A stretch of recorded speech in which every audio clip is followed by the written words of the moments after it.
નમસ્કાર મિત્રો, આજની કહાનીમાં તમારું સ્વાગત છે. મારા પતિનું અવસાન થયું હતું.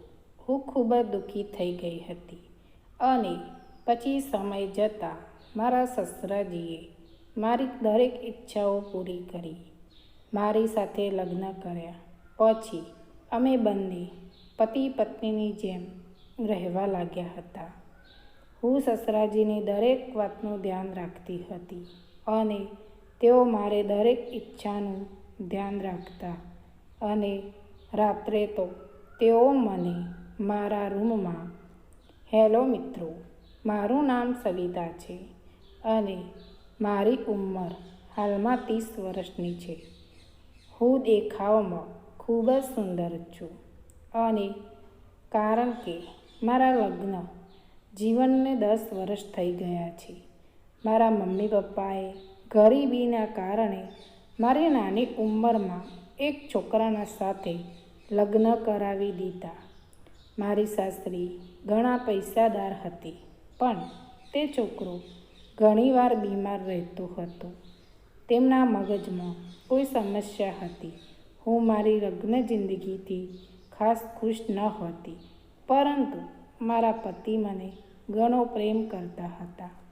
હવે મારા લગ્નને 10 વર્ષ થઈ ગયા હતા, પણ હજુ સુધી કોઈ બાળક નહોતું થયું. મારા ઘરમાં હું, મારા પતિ અને મારા સસરા રહેતા હતા. અમે ત્રણેય ખૂબ પ્રેમથી રહેતા હતા. મારા સસરાની ઉંમર લગભગ 40 વર્ષ હશે, પરંતુ તેઓ ખૂબ જ યુવાન લાગતા હતા કારણ કે તેમના શરીર તંદુરસ્ત હતું. એક દિવસ મારા પતિની તબિયત વધુ બગડી ગઈ અને તેઓનું અવસાન થઈ ગયું. હવે હું એક વિધવા બની ગઈ હતી ને મારા પતિના અવસાનને ઘણો સમય થયો હતો. હવે હું અને મારા સસરા બંને ઘરમાં એકલા રહેતા હતા. હું ખૂબ જ ઉદાસ રહેવા લાગી હતી, પરંતુ મારા સસુર મને ખૂબ સમજાવતા હતા. તેઓ કહેતા, સવિતા, હવે જે થવાનું હતું તે થઈ ગયું છે, તો વધુ ચિંતા ન કર, નહીં તો તું પણ બીમાર થઈ જશે. હું તો કહું છું કે તું ફરીથી લગ્ન કરીને જોતા હતા. પછી મેં નક્કી કર્યું કે હું નોકરી કરવા લાગું, કારણ કે હવે ઘરમાં કમાવા માટે કોઈ જ નહોતું. હું દિવસભર ઓફિસમાં રહેતી અને સાંજે 7 વાગે ચાલતી હતી. પૈસાની ખાસ ચિંતા નહોતી, તેમ છતાં હું વિચારતી કે ખાલી ઘરે બેસી શું કરું, એથી નોકરી કરતી હતી. તેનાથી સમય પસાર પણ થઈ જતો હતો. હવે મારા પતિના ગયે ઘણો સમય થઈ ગયો હતો અને હું ધીમે ધીમે તે દુઃખમાંથી બહાર આવી રહી હતી. મારી સીમા કરીને મારી એક ખૂબ સારી સહેલી છે. અમે બંને સાથે ઓફિસમાં જતા. એક દિવસ ઓફિસમાંથી નીકળતા સીમાએ મને ઘરે બોલાવી.